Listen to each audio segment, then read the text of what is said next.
This is 5 on your side at 10. Right now at 10, the temperatures are dropping. You're taking a live look from our Skycam over downtown St. Louis tonight. The coldest air of the season now moving into the bi-state. Good evening. I'm Brent Solomon. So just how long will those cold temperatures stick around? Meteorologist Dim Castillo here now with your Weather First forecast. Yeah, hi Brent. So dressing in layers is what we need to do tonight, tomorrow morning, and into Saturday. And we even have a cold front coming in tomorrow, reinforcing not only the wind gust, but that really chilly air. So where are we right now? So if you're headed out, or you know anybody who's out, it is cold, 24 degrees. A little bit of a west wind at 8 miles an hour, making it feel like 15 degrees, and notice the dew point's 10. So if the wind were to calm down completely, we would see numbers like that tonight, but the wind should stay up just enough to where we're going to see those overnight lows in the lower 20s in St. Louis, teens outside of the city. But look at this. We have some milder temperatures, in fact, average temperatures headed our way as soon as Monday, staying with us through Thanksgiving. But then it gets a little colder after that. I'll detail everything that's going to happen in the upcoming week in just a few minutes, Brent. All right, Jim, stay close. On this frigid Friday night, we wanted to know if it's stopping many of you from going outside. New at 10, we turn to Robert Townsend, who's live in downtown St. Louis for us. Robert, what are you learning? Hey, Brent, let me tell you right now, it is downright bone-chilling cold and a little bit windy here in St. Louis. You know, usually on a Friday night, lots of people are all around this area, but not the case on Market Street. Now, earlier tonight, we trekked here to Union Station and caught up with some folks getting ready for the holiday season. They had a lot to say about the pre-wintry weather. Me and my mom actually wanted to come for multiple years, and once I had him, we decided it was the best time to come. Not too cold to get out? No, not at all. I love it. I love it too. Now, lots of kids, moms, and dads packed Union Station tonight for the Polar Express train ride. The event officially kicked off the holiday season at Union Station. Everyone I talked to said they are enjoying tonight's below freezing temperatures. They say the chilly weather really puts them in the mood for Thanksgiving and Christmas. Tonight, we also saw plenty of people in coats, thick jackets, and lots of layers. This cold couple and their cool canine are from Minnesota.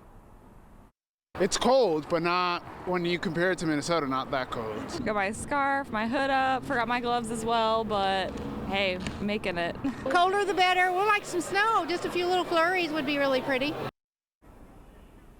Tonight I also met a cab driver who said the cold weather has put a big chill on business. As of right now, he really hasn't picked up a lot of fares. The bottom line, Jim had it right. If you're going out tonight, definitely bundle up. We're live downtown where it is definitely cold. I'm Robert Townsend. Duly noted. Robert, thank you. As the weather gets even colder, we're cranking up the heat in our homes. For Heat Up St. Louis and Heat Up Missouri, it could be their busiest winter yet. They help households find ways to lower their heating bills. And during cold snaps, keeping the heat on can really save lives. That's why they're warning you against using ovens to heat up. And they say using space heaters can be dangerous if you're not using them properly. We have been to homes where grannies and different people have opened the ovens. That's dangerous. That's dangerous for them. That's dangerous for their neighbors. There's also a carbon monoxide situation that can spin off from there. So to help conserve heat, you can install weather stripping on doors and caulk your windows. Heat Up St. Louis can also help match you with assistance programs that you may qualify for. Some classrooms, like her classroom, even had a lockdown, and it was scary. A series of threats posted on social media causing students and staff at Marquette High School to evacuate for the second day in a row. Tonight, police have identified the student responsible for making a bomb threat Thursday. Then today, another threat sent to students' phones via an airdrop message. It mentioned a specific classroom and a specific time where a student threatened to shoot up the school.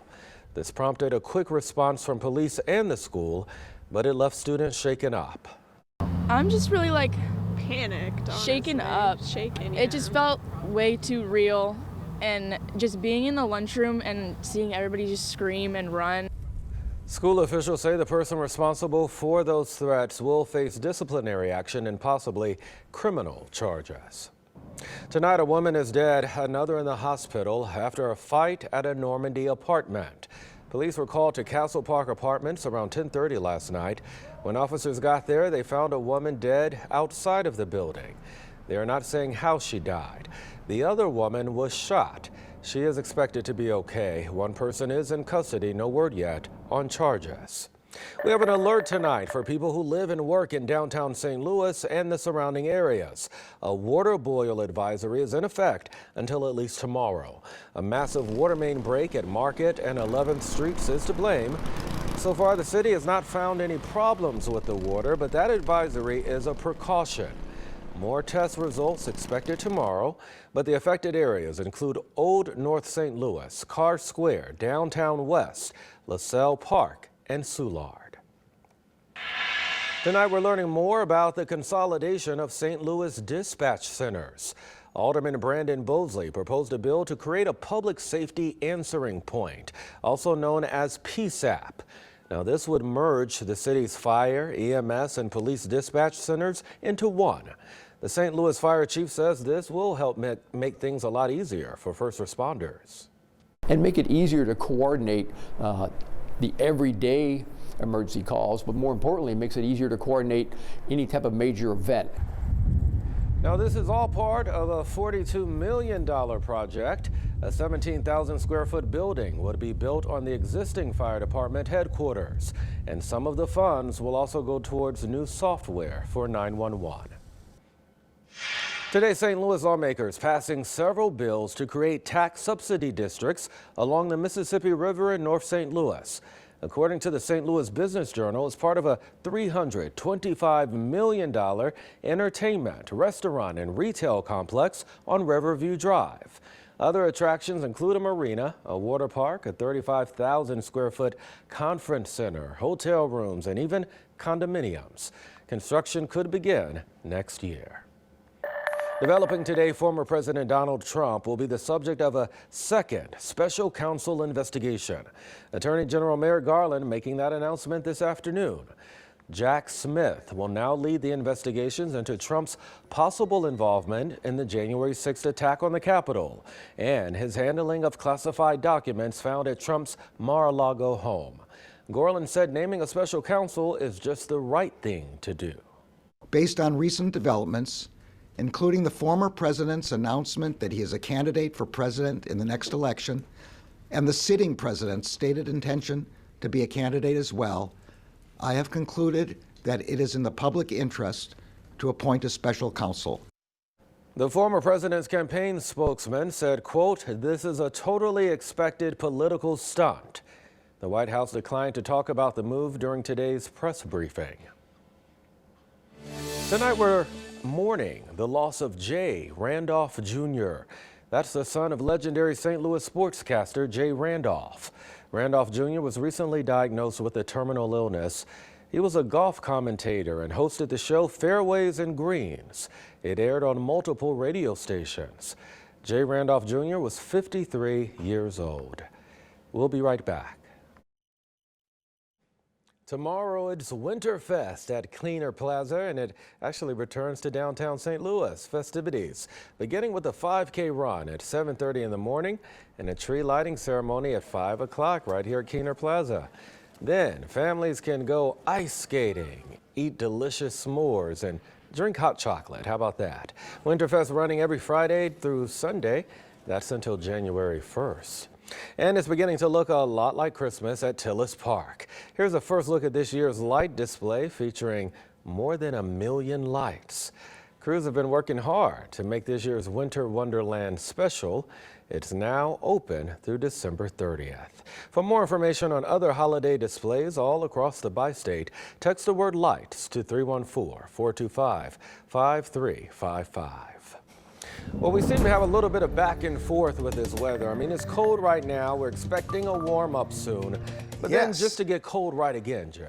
And then it gets cold again. And then colder. And then, then it warms up again. So it keeps going up and down. Back and forth, back and forth. Yeah, these extremes continue. So Brent, tonight you need to dress in layers, or tomorrow morning, or even throughout the day Saturday. Right now around St. Louis, it is about 24 degrees.